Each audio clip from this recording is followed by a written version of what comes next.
De la générosité, des talents et du cœur. C'est la sauce du jour sur studioqualita.com. Salut à tous, bienvenue, on est ravis de vous retrouver et moi je suis ravie de vous présenter deux Olim Hadashim, deux nouveaux immigrants. On peut dire ça encore comme ça, n'est-ce pas ? Oui, tout à fait. Que 2 ans et demi d'Alia, donc c'est possible. C'est possible de le dire, mais ils ne restent pas les bras croisés puisqu'ils ont déjà fondé une association. Elle se trouve à Ranana. Ça s'appelle Kol Noa, petit jeu de mots avec un mot hébreu qui veut dire Kol Noa, oui. Le cinéma. Voilà. Donc, elle a combien de temps d'existence, cette association ? On l'a créée en juin 2016, donc 1 an et demi. Alors, avant d'en savoir plus sur qui se cache derrière ce joli projet culturel, eh bien, on va juste vous présenter. Alors, toi, tu t'appelles Steve Ohana, tu es prof de finance. Oui, tout à fait. Voilà, la finance mène à tout, c'est bien connu. Et Nathalie Ohana, donc tu es sa femme et tu es business développement, notamment dans tout ce qui concerne la cosmétique. Exact. Et entre l'Europe et Israël. Voilà. Alors, les présentations sont faites. Donc, qu'est-ce qui vous a pris tous les deux, qui n'êtes pas du tout du Sérail, d'avoir créé une association culturelle ? Bon, déjà... on comprend qu'on va parler de cinéma. La première année d'Alia, je ne suis pas allée au cinéma du tout. Tandis qu'à Paris... En même temps, la première année d'Alia, on n'a pas trop le temps de respirer. Oui, mais moi, je ne peux pas vivre sans le cinéma. Donc, en fait, on allait au cinéma pratiquement toutes les semaines à Paris. Et un jour, j'ai été voir Steve, je lui ai dit, il y a un problème, pourquoi on ne va pas au cinéma ? Et en plus, on n'a aucune idée de ce qu'il faut voir.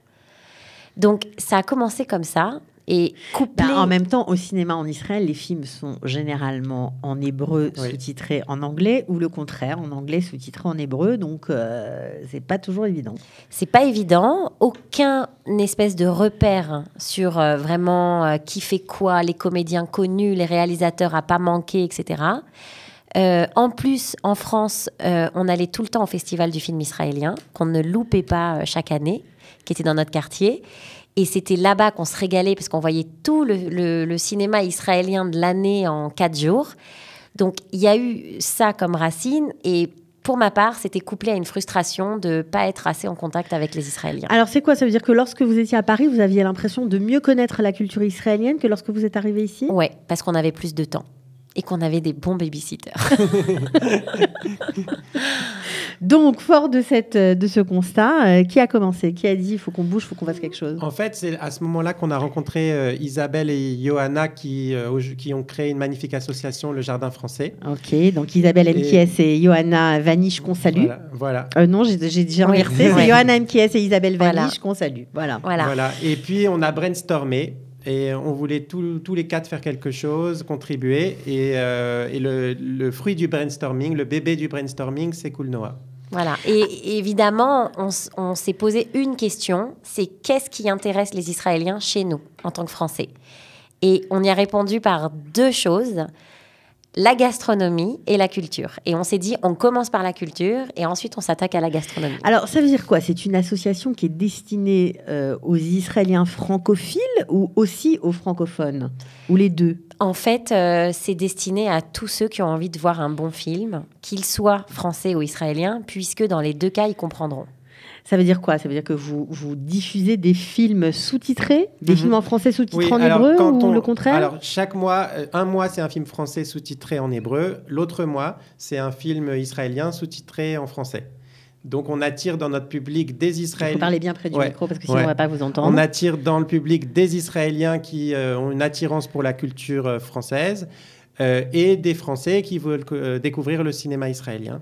Voilà. Et comme on s'est aussi aperçu qu'il y avait beaucoup de Français qui ne maîtrisaient pas assez bien l'hébreu, ils n'allaient jamais du coup au cinéma puisqu'ils ne comprenaient rien au film. Donc on s'est dit, c'est presque comme le festival en fait israélien de Paris, c'est que c'est sous-titré. Et ça, c'est assez rare de trouver ça en Israël. Et donc, forcément, vous avez suscité l'enthousiasme de plusieurs personnes et on vous a suivi. Ouais, c'est-à-dire que donc on a fait ce brainstorming et puis un petit groupe s'est créé. Ce qui est marrant, c'est que c'est des Olim, Hadashim et Vatikim. Alors, on n'a pas les mêmes aspirations. C'est-à-dire que les Vatikim, ils sont... Les anciens. Les Qui parlent anciens. pas encore l'hébreu. OK. Comme Louba Zamir, par exemple, qui fait partie de l'association. Elle est là depuis longtemps et elle est en manque de culture française. Et donc, ça lui fait du bien de revoir ou de découvrir des films israéliens. Et puis, elle a tout le réseau d'amis israéliens que nous, on n'a pas. Et puis, il y a ces nouveaux Olim comme nous, comme Daniela Sultan, comme Emmanuel Bekash, où eux, en fait, ils ont envie, comme nous, de se parfaire sur la culture cinématographique israélienne. Et de transmettre la culture cinématographique française. C'est peut-être un moyen moderne, en tout cas plus efficace, de se connecter avec l'hébreu.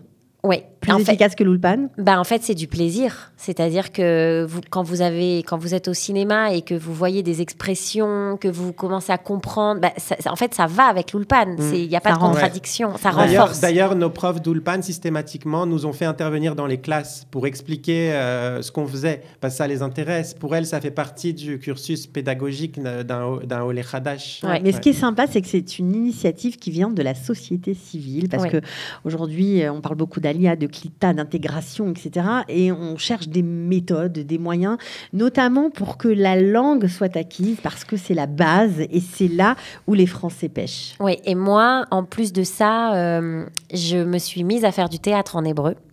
Et je dois dire que c'est ça qui m'a fait le déclic pour la langue. Sinon, je trouve que... En fait, il suffit pas en plus de parler bien l'hébreu en Israël. Il faut en plus avoir avec qui parler. Et il faut avoir des amis israéliens. Et il faut avoir des occasions. Et il faut travailler. Donc, il y a plein d'étapes, en fait. Alors, il faut comprendre que, certes, c'est un joli projet culturel. Ça vous permet de voir du cinéma en hébreu ou même des films français que vous aviez ratés, peut-être.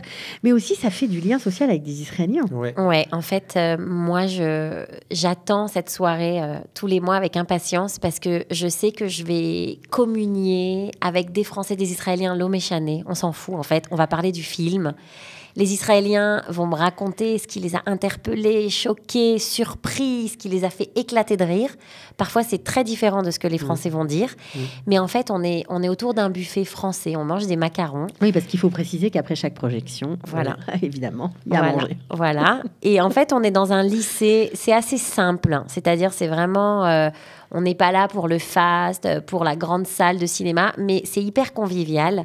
Et on parle culture avec des Israéliens. Est-ce que ça a fait un sujet à partager en dehors de ces séances de cinéma dans votre vie de tous les jours avec vos voisins, par exemple? Avec nos voisins, oui. On les invite systématiquement. Parfois, les voisins israéliens. Oui. Parfois, ils répondent oui, parfois, ils ne peuvent pas. Mais en tout cas, on en parle. Et on s'est lié d'amitié avec une voisine passionnée de culture européenne et française en particulier. Et à chaque fois, ses yeux brillent dès qu'on lui annonce la prochaine séance. Le dernier métro François Truffaut, pour elle, c'est le must absolu.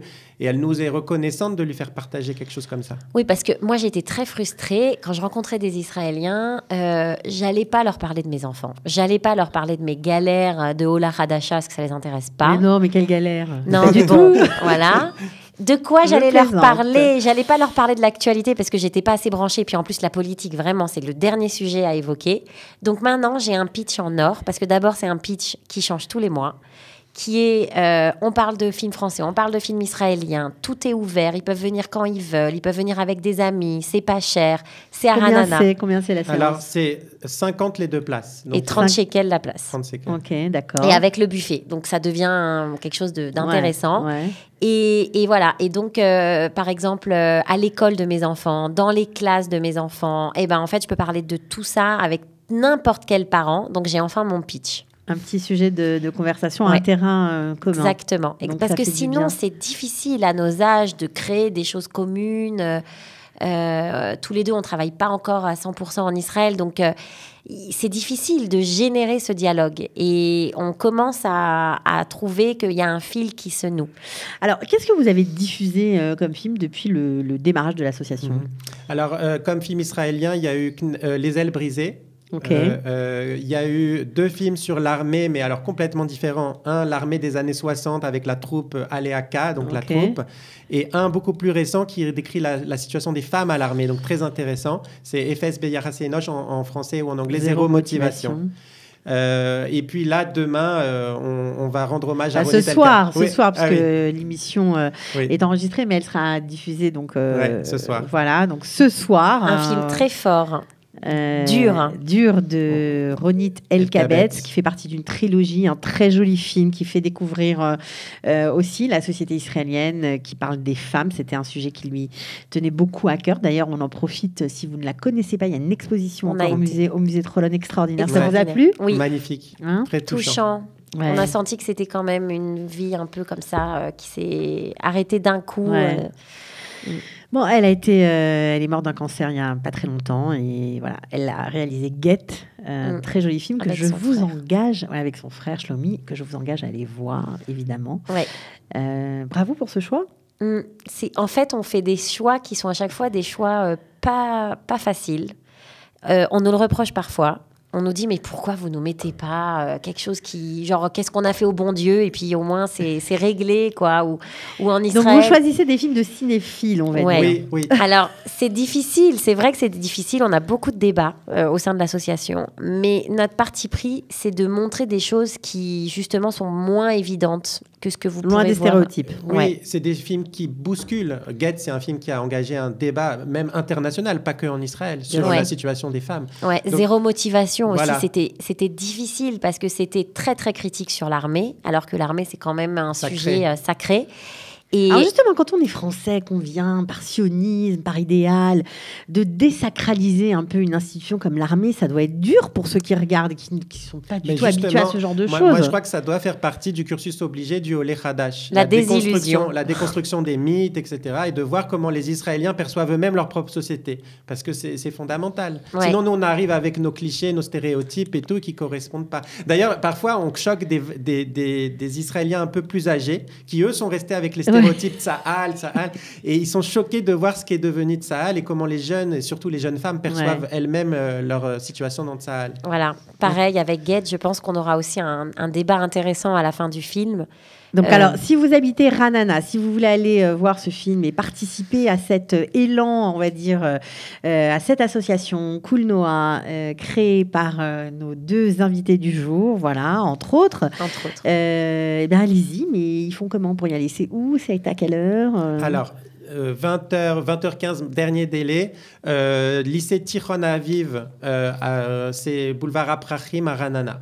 Et surtout, on a une page Facebook, donc vous pouvez, qui s'appelle Cool Noah, Koolnoa, sur laquelle vous trouvez tout. Et on appelle vraiment tous les Olim qui sont dans des villes où il y a pas mal de... qui sentent qu'il y a un besoin ou surtout qu'il y a un manque. Peut-être qu'ils aimeraient refaire la même chose.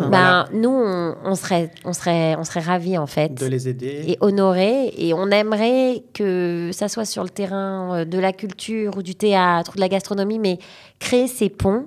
Parce qu'en fait, tout le monde est content. Les Israéliens, ils sont intéressés, interpellés. Et ça les change, en fait. Parce qu'en fait, on les dépayse. Rien que par nos approches, on les dépayse. Et les Français, ils ont besoin. Ils ont besoin de communier, ils ont besoin de se sentir intégrés par autre chose que le travail et autre chose que leurs enfants. Disons qu'ils ne sont pas venus en Israël que pour travailler, sinon ce serait triste. C'est ce que je pense. Mais malheureusement, c'est vrai que ça prend du temps. Voilà. Ça prend du temps. Voilà. Il faut c'est une démarche. Voilà, exactement. Alors juste une question pour finir. Donc là, on a parlé beaucoup des films israéliens. Donc pour le coup, là, c'est plutôt pour l'intégration des Français. Mais les Israéliens, eux, qui viennent voir des films français, je crois que vous avez diffusé un film qui s'appelle Les Héritiers. Alors je ne sais pas si tout le monde l'a vu, parce que c'est un film assez récent. Oui, tout à fait. Alors, c'est un film qui est extrêmement intéressant, mais pas connu comme il le mériterait. Parce qu'il décrit la situation des immigrés en France d'origine... la troisième génération. Voilà, maghrébine et aussi Afrique noire. Et qui se retrouvent dans une classe d'un lycée de banlieue à devoir faire un travail documentaire sur la Shoah. Donc, ça interroge plein de choses, leur rapport à la France, leur rapport aux Juifs, leur rapport à la Shoah. Et donc, c'est fabuleux parce qu'ils s'approprient le sujet. Au départ, c'est un sujet qui leur est étranger, même hostile. Et progressivement, ils s'approprient le sujet et ils font un travail extraordinaire qui est récompensé. Et c'est inspiré d'une histoire vraie. Et c'est le carton, c'est notre carton absolu. On a eu 170 personnes dans la et salle. moi, j'étais extrêmement... 170. Alors, ça veut dire que la majorité était israélienne, ou en tout cas la moitié-moitié. Moitié-moitié, ouais. Et j'étais extrêmement émue de voir les Israéliens découvrir à quel point c'est difficile d'enseigner la Shoah en France parce qu'ils ne savaient pas.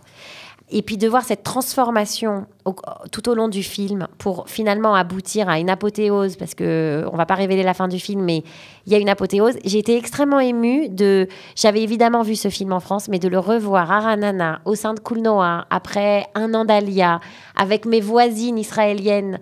C'était improbable comme situation. Et voilà. Ça fait quoi ?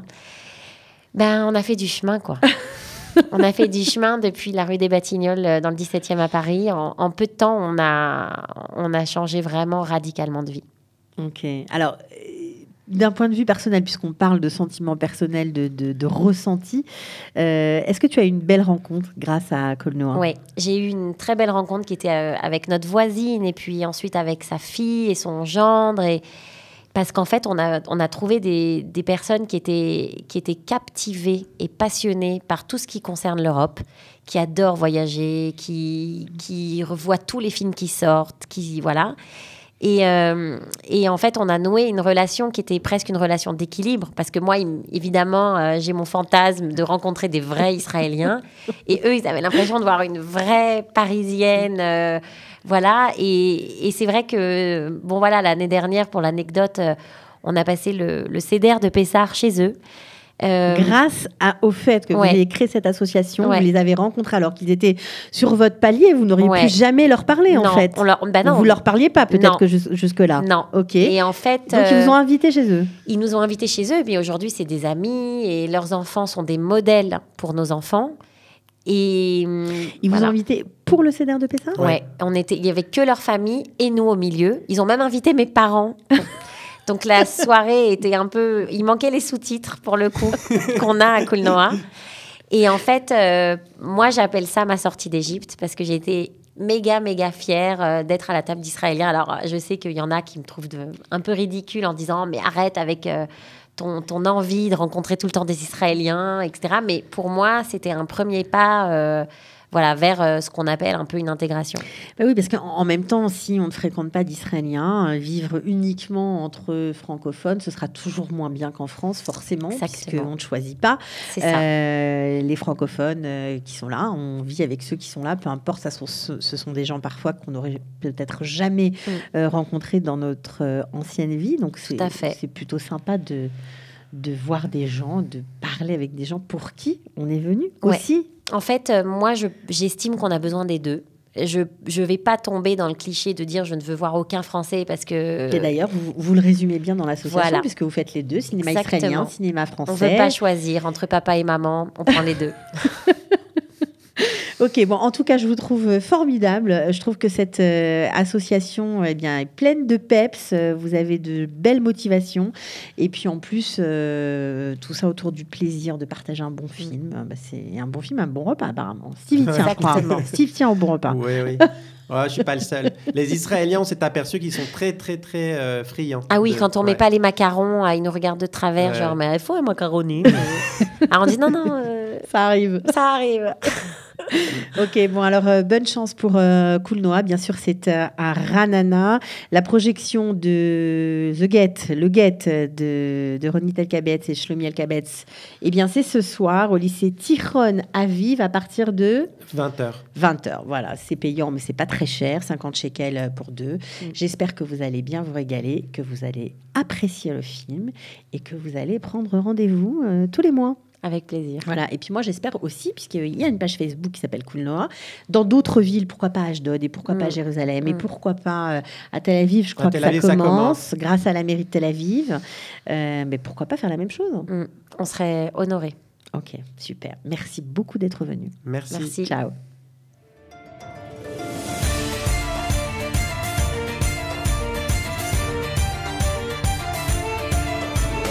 De la générosité, des talents et du cœur, c'est la sauce du jour sur studioqualita.com.